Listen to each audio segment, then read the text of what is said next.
saved up all of my money and all of my vacation time to be there with my two friends, and one of my friends was challenging the other two to jump off this cliff into the ocean. It was about 30 feet high.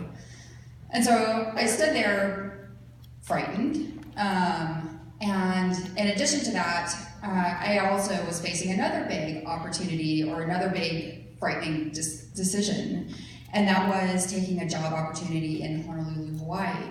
And so as I stood there, I thought to myself, if I can't jump off this cliff into the ocean, then there's no way that I can make such a big move to Hawaii. And so in short, I made the jump and I also made the move. And while both of those things were completely scary, I never looked back. And the reason I'm telling you that story today is because another fear that I'm facing is right now, standing here talking to all of you. And so as a marketing and PR professional my entire career, I wear many different hats, but one of the things that I do for executives and our leadership team, my leadership team across many companies that I've worked at, is I help them find their voice. And I help, CEOs craft sales pitches, and I've helped junior executives rise up to become CEOs. I write talking points for when these people go on Bloomberg or CNBC or other networks. And I help craft storylines for, events like South by Southwest and TED.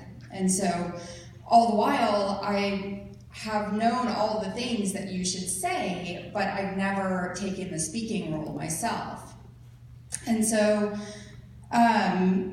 going back to my time in Hawaii, there was a potential client who came to our firm, and I helped my CEO create this amazing presentation, and I gave him all the talking points, and then I went to the client meeting with him to pitch for the business. And I was sitting there, and the CEO said none of the things that I wrote for him. And so he was just, talking about a lot of different things, and I could see the potential client across the table, his eyes just glazed over, and I could tell that it was not resonating with him. And so I kind of sat there, and I was like, I know all the right things to say right now, but I didn't have my voice to say them. I was pretty junior in my career, and I was like, these two business owners don't want to hear from the junior marketing person.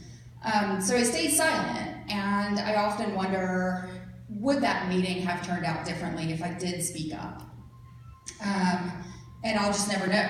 And so maybe about a year or two after that, still while I was living in Hawaii, I decided to found a nonprofit organization. So I did this with a really good friend of mine. And we, wrote a set of bylines. We incorporated the nonprofit with the state of Hawaii, and we recruited a board and got them to come on board and work with us. And then we pulled together an inaugural event. And as the registration started rolling in, we were kind of like, holy shit, this exceeded our wildest expectations. And now I have to get up and talk in front of these people. How am I going to do that? And so I was totally nervous. I couldn't eat lunch. I have no idea what I said. But I'm telling you that story because, again, it was super scary for me. And I faced that fear. And it was one of my favorite accomplishments kind of early in my career. So now, in my role at Retail Me Not, leading communications, I wear many hats, but one of my favorite things that I do there is I coach executives on what to say and how to say them and what to do. And so, I don't really tell them what to do, but they're more like suggestions.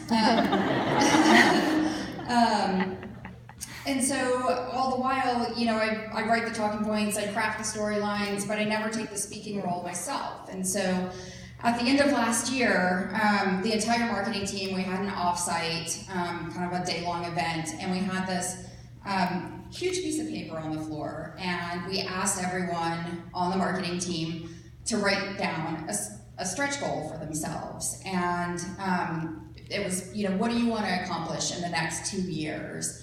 And so people wrote down different things like, I want to learn Spanish, or I want to travel to some amazing place, or I want to be a better parent. And so the thing that I wrote down was, I want to be a better public speaker.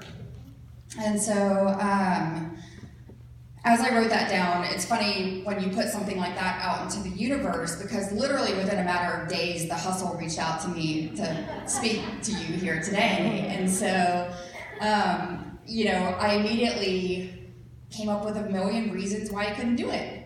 I'd be super tired from South by, and, you know, so-and-so was a better fit for this. And so I decided, I committed to kind of face this fear and commit to jumping and taking the plunge. And so of the things that I've learned in my career, if I could offer you 2 pieces of advice today, one would be to face your fears, because some of your biggest accomplishments will happen on the other side of that. And 2, and this may mean different things for everyone in this room, but find your voice. So, thank you.